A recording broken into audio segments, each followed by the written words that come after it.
Kolkata high court কিছুদিন পরে মামলার রায় বার করলো, এটা অসাংবিধানিক, চলবে না।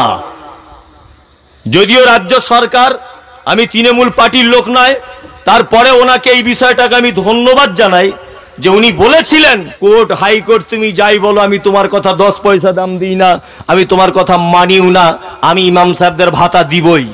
আজও পর্যন্ত দিচ্ছে। আবার দেখবেন ইলেকশন বলে 5,000 করে একসঙ্গে ঢুকে গেছে ইমাম সাহেবদের। 5,000 টাকা একসঙ্গে গেছে, তো ইমাম সাহেবরা জানে, মনে মনে হাসছে, খুব দিয়েছে 5,000। আর একটা সুখবর রাখছি, আর একটা সুখবর, 23 তারিখে আবার 5,000 ঢুকবে ইনশাল্লাহ। কি কলকাতা হাইকোর্ট তুমি মামলার রায় দিয়েছো, ইমাম সাহেবরা ভাতা পাবে না? কলকাতা হাইকোর্টটা মুসলমানদের ওয়াকাবের সম্পত্তিতে আজও পর্যন্ত বসে আছে। দ্বিতীয় হুগলি সেতুর বাম দিকে নবান্ন করা হয়েছে, উনি বলেছেন 35% নবান্নের সম্পত্তি ওয়াকাব বোর্ডের। কলকাতা আলিপুর আবহাওয়া দপ্তর ওয়াকাবের সম্পত্তিতে অবস্থিত। মোহনবাগান ইস্ট বেঙ্গল ক্লাব, এই দুটো ক্লাব মুসলমানদের ওয়াকাবের সম্পত্তিতে অবস্থিত। ওই ব্রিগেডের 85% সম্পত্তি রয়েছে মুসলমানদের আওতার ওয়াকাবের সম্পত্তি। তুমি দমদম এয়ারপোর্টে প্লেনে নেমেছো কলকাতায় ভাষণ দেওয়ার জন্য, হারামখোর, তুমি জানো কলকাতা নেতাজি সুভাষচন্দ্র বিমানবন্দরের ভিতরে মুসলমানদের 46 বিঘা জমি রয়েছে। তোমাদের আছে কি ভাতা দাবি করছো? সারা ভারতবর্ষ তো আমাদের। তোমার বাপের আছে কি? মাটিতে যে বিষয়টা নিয়ে বহুল চর্চিত হচ্ছে সেটা হলো ওয়াকফ বোর্ড। এই ওয়াকফ বোর্ডটা কি? এই ওয়াকফ শব্দের আরবি অর্থ হলো নিষিদ্ধকরণ। ওয়াকফ বোর্ড এটা একটা ইসলামিক একটা সংগঠন বা একটা বোর্ড, যেখানে ইসলাম ধর্মের মানুষদের সম্পত্তি সেখানে ঐক্যবদ্ধ বা একত্রিত করা আছে। আজকের বর্তমানে এই ওয়াকফ বোর্ডের বিষয় যদি আমরা জানতে চাই, আমাদের একটু পিছনে ইতিহাসে একটু ফিরে যেতে হবে। আপনারা জানেন ভারতবর্ষের বুকে একদা কোনো মুসলিম বা ইসলাম ছিলই না। সমগ্র ভারতবর্ষ জুড়ে হিন্দু রাষ্ট্র সর্বদা, সমস্ত একটাও ইসলাম বা একটাও মুসলিম সমগ্র ভারতবর্ষে ছিল না।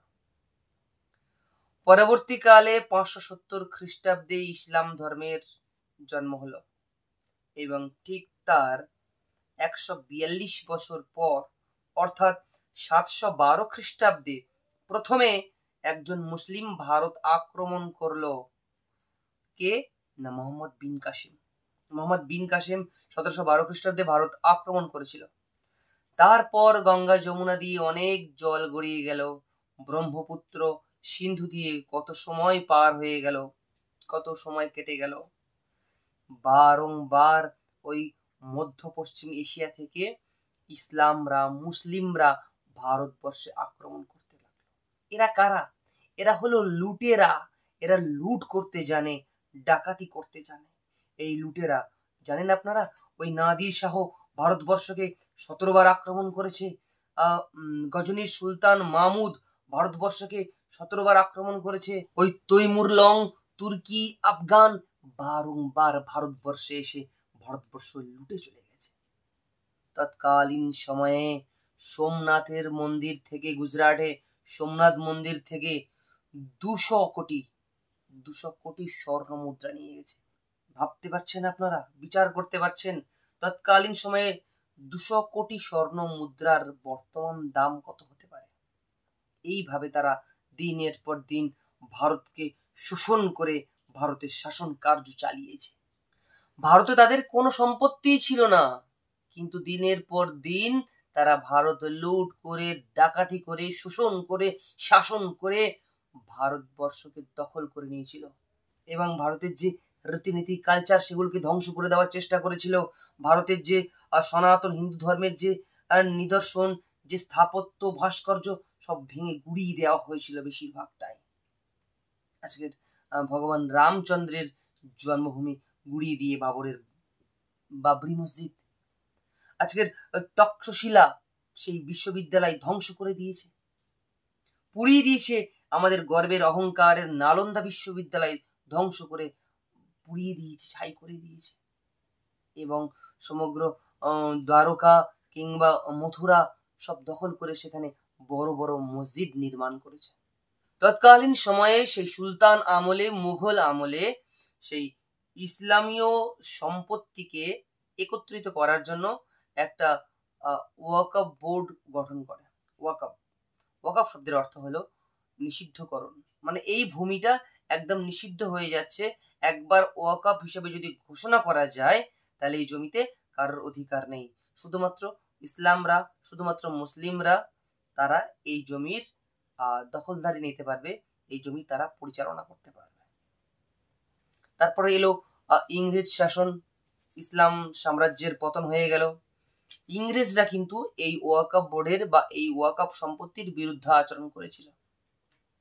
পরবর্তীকালে যখন ভারতের স্বাধীনতা এলো তখন নোংরা রাজনীতির জন্য এই কংগ্রেসের জওহরলাল নেহেরু ইনি নিজের গদি বাঁচানোর জন্য, মুসলিমদের তোষণ করার জন্য এই ওয়াকফ বোর্ডকে স্বীকৃতি দিল 1954 খ্রিস্টাব্দে। সংরক্ষণ করে এই ওয়াকফ বোর্ডকে আরো বেশি করে ক্ষমতা দেওয়া হলো 1954 খ্রিস্টাব্দে। তারপর আবারও 1995 খ্রিস্টাব্দে এই ওয়াকফ বোর্ডের আরো বেশি ক্ষমতা দেয়া হলো। এই ওয়াকফ বোর্ড যদি মনে করে যে এই সম্পত্তিটা ওয়াকফ বোর্ডের সম্পত্তি, তাহলে ওয়াকফ বোর্ড সেই জমিটা অধিগ্রহণ করতে পারে, সেই জমিটা ওয়াকফ বোর্ড দখল নিতে পারে। এই ওয়াকফ বোর্ডের সঙ্গে যদি কোনো ব্যক্তির কোনো বিবাদ বাঁধে জায়গা নিয়ে, সম্পত্তি নিয়ে, তাহলে সেই ব্যক্তি হাইকোর্টে মামলা করতে পারবে না, সেই ব্যক্তি সুপ্রিম কোর্টে মামলা করতে পারবে না। চিন্তা করুন, আপনারা ভাবুন, সম্পত্তি নিয়ে যদি বিবাদ বাঁধে মানুষ কোর্টে যেতে পারবে না, বিচার করতে পারবে না মানুষ। সেক্ষেত্রে ওই ওয়াকফ বোর্ডের একটা আদালত রয়েছে, সেটা ট্রাইব্যুনাল বলে, সেই ওয়াকফ বোর্ডের আদালতেই সেখানেই বিচার হবে। আর যতবার কোনো ব্যক্তিগত মালিকাধীন ব্যক্তির সঙ্গে এই ওয়াকফ বোর্ডের সম্পত্তির যত বিচার হয়েছে ওই ওয়াকফ বোর্ডের আন্ডারে ওই ট্রাইব্যুনালে, ততবার এই ওয়াকফ বোর্ডের পক্ষে রায় গিয়েছে, কোনো সাধারণ ব্যক্তির পক্ষে রায় যায়নি। আজকের এই ওয়াকফ বোর্ডের সম্পত্তি যা রয়েছে আপনারা শুনলে চক্ষু চরকগাছ হয়ে যাবে আপনাদের। আজকের আমরা অনেকে জানি যে ভারতীয় ক্রিকেট সংস্থা বিসিসিআই বিশ্বের 1 নম্বর শক্তিশালী এবং ধনী একটা ক্রিকেটীয় সংস্থা। যেমন দ্বিতীয় স্থানে রয়েছে অস্ট্রেলিয়ার ক্রিকেট সংস্থা ধনী বা শক্তিশালী দিক থেকে দ্বিতীয় স্থানে রয়েছে। অস্ট্রেলিয়ান ক্রিকেট বোর্ডের মোট টাকার পরিমাণ 660 কোটি টাকা, আর ভারতীয় ক্রিকেট বোর্ডের টাকার পরিমাণ তার 28 গুণ, অর্থাৎ 18,000 প্রায় 700 কোটি টাকা। আর এদিকে এই ওয়াকফ বোর্ডের সম্পত্তি কত শুনবেন? এই ভারতীয় ক্রিকেট বোর্ডের যা সম্পত্তি রয়েছে তার 6 গুণেরও বেশি সম্পত্তি রয়েছে এই ওয়াকফ বোর্ডে, মুসলিমদের ওয়াকফ বোর্ডে। মুসলিমদের এই ওয়াকফ বোর্ডের সম্পত্তি রয়েছে প্রায় 1,20,000 কোটি টাকা। ভারতবর্ষের সমস্ত যত ভূমি রয়েছে এই ভূখণ্ড বেশিরভাগ দখল করে রয়েছে ভারতীয় প্রতিরক্ষা মন্ত্রণালয় বা সেনা বিভাগ, তারা অনেকটাই ভূমি দখল করে রয়েছে। তারপর আছে ভারতের রেল ব্যবস্থা, পূর্ব পশ্চিম এবং উত্তর দক্ষিণ এই সুবিশাল বিস্তৃত ভারতীয় রেল ব্যবস্থা যতটা জমি দখল করে রয়েছে তার স্থান দ্বিতীয়। এবং তৃতীয় নম্বরের যার স্থান সেটা আর কেউ নয়, সেটা হলো এই ইসলামদের ওয়াকফ বোর্ড, মুসলিমদের ওয়াকফ বোর্ড। ভারতীয় ভূখণ্ডের অনেকটা এরা দখল করে রয়েছে। শুধুমাত্র পশ্চিমবঙ্গের মাটিতে প্রায় 80,000 সম্পত্তির মালিক এই ওয়াকফ বোর্ড।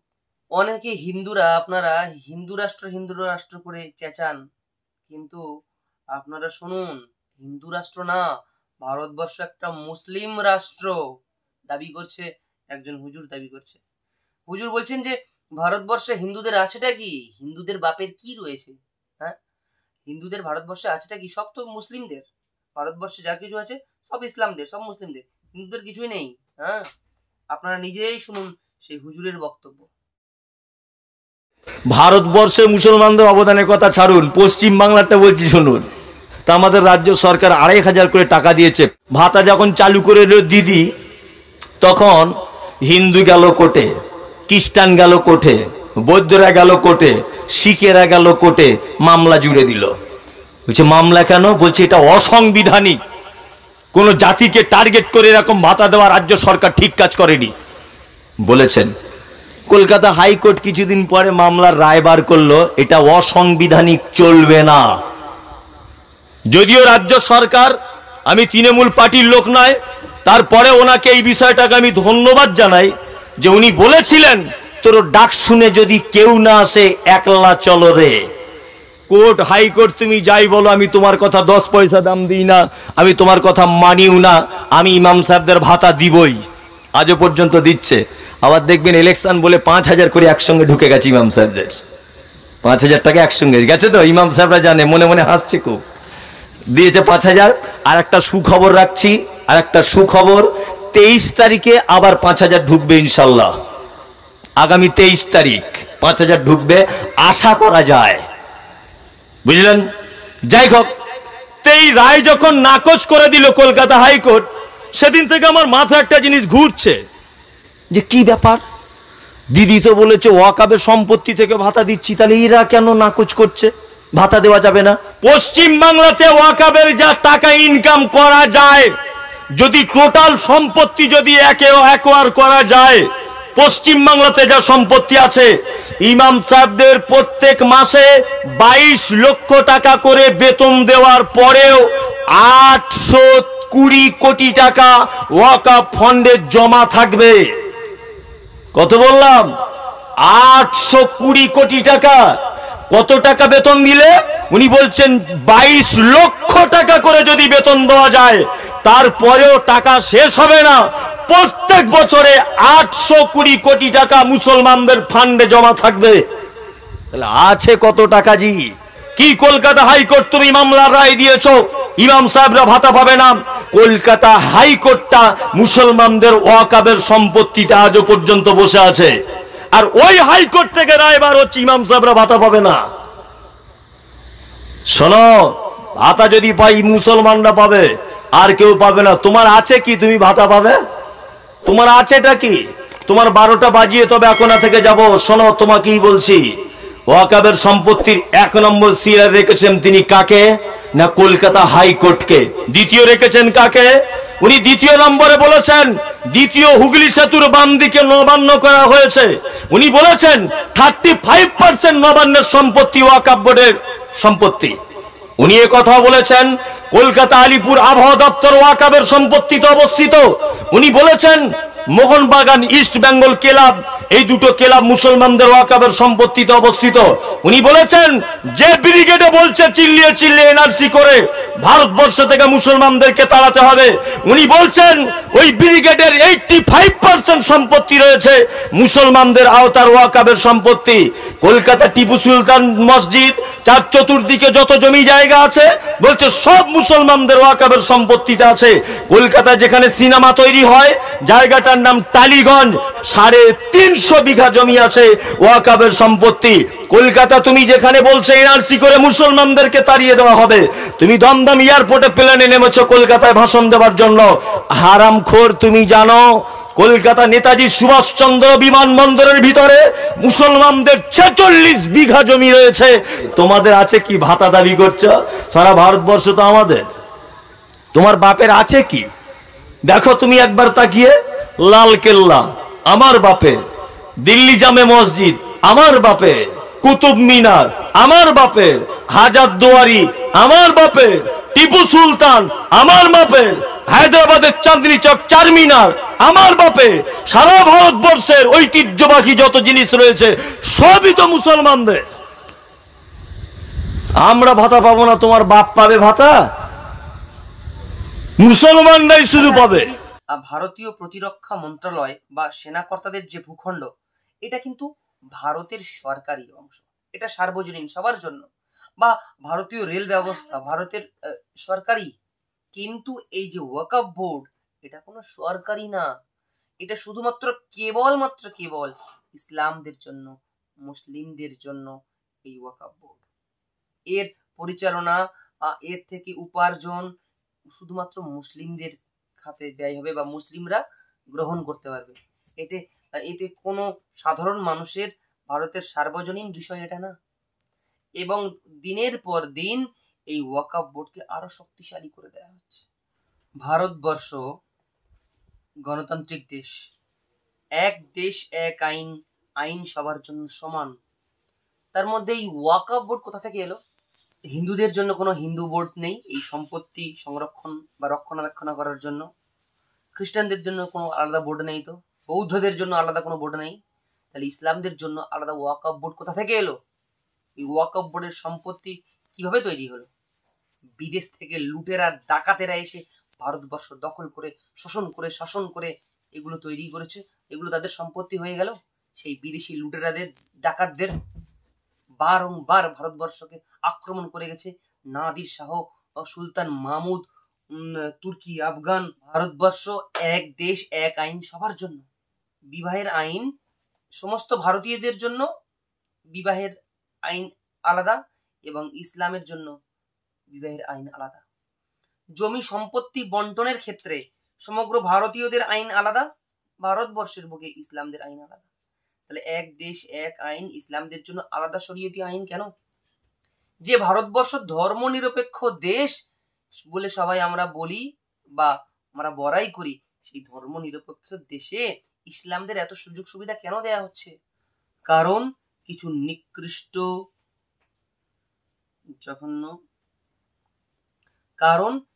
নিকৃষ্ট জঘন্য অসাধু রাজনৈতিক দল নিজেদের রাজনৈতিক স্বার্থ চরিতার্থ করার জন্য এই নোংরা রাজনীতির খেলায় মেতে উঠেছে।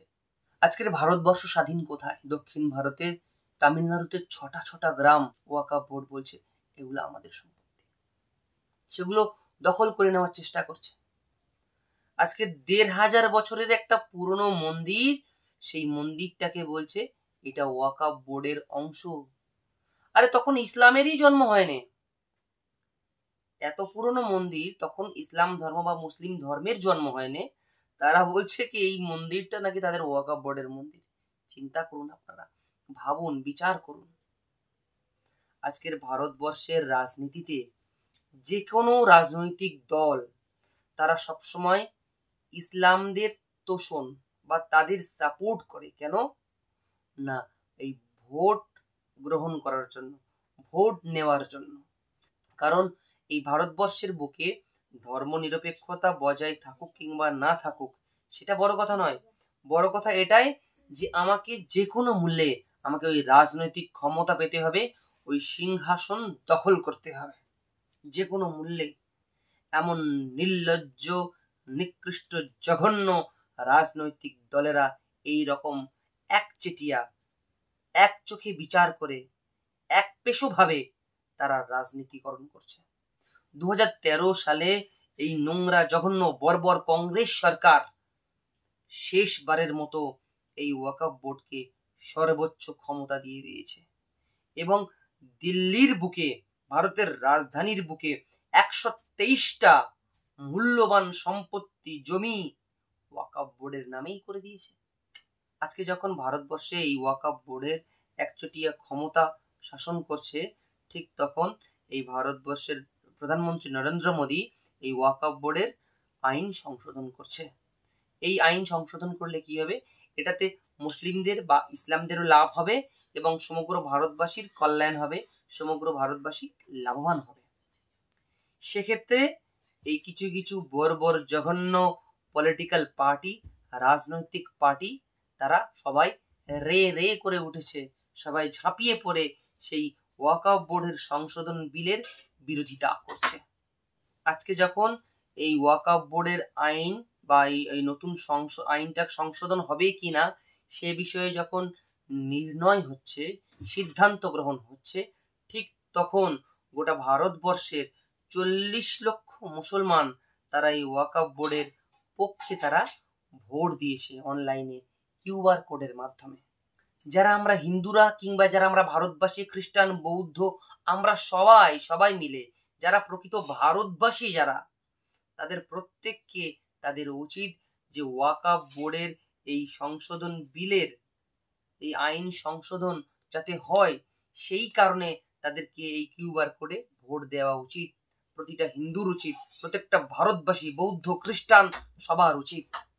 আজকের ভারতবর্ষের বুকে 40 লক্ষ মুসলমান ওয়াকফ বোর্ডের পক্ষে তারা ভোট দিয়েছে। আপনারা হয়তো ভাবছেন এত মুসলমান কি করে হলো? আরে এত মুসলমান না, গোটা বিশ্বে 56টা মুসলিম রাষ্ট্র থাকতে পারে, কিন্তু সবচেয়ে বেশি মুসলিম বাস করে ভারতবর্ষের বুকে। ভারতবর্ষের মাটিতে সবচেয়ে বেশি ইসলাম ধর্মাবলম্বী মানুষ রয়েছে।